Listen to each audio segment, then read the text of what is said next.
महाराष्ट्राचा।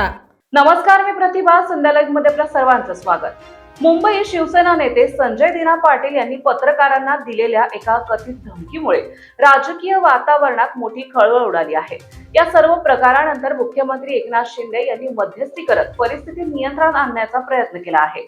शिवसेनेत प्रवेश केलेले माजी खासदार संजय दिना पाटील यांनी पत्रकारांशी बोलताना आक्रमक आणि आक्षेपार्ह भाषेचा वापर केला।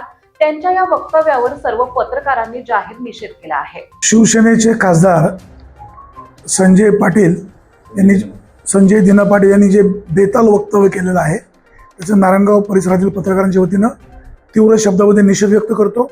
संविधानिक पदावरती आहेत, बोलताना त्यांना भान असायला हवं। लोकप्रतिनिधी म्हणून आम्ही त्यांचा आदर राखतो, परंतु जर पत्रकारांबद्दल असं बोलत असतील तर त्यांचा आम्ही जाहीर निषेध करतो।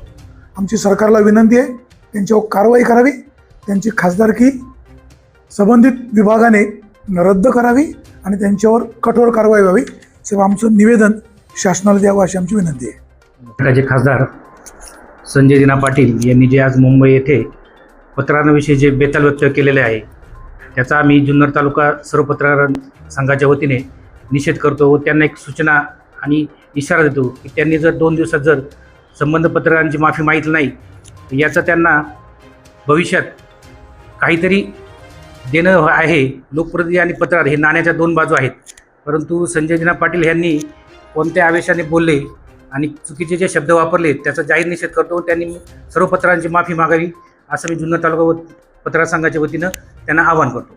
संध्या लाईव्ह साठी प्रतिनिधी मंगेश पाटे, नारायणगाव। ताज्या आणि महत्त्वपूर्ण बातम्या पाहण्यासाठी आजच आमच्या संध्या लाईव्ह न्यूज चॅनलला YouTube वर सबस्क्राईब करा आणि बेल आयकॉन प्रेस करा।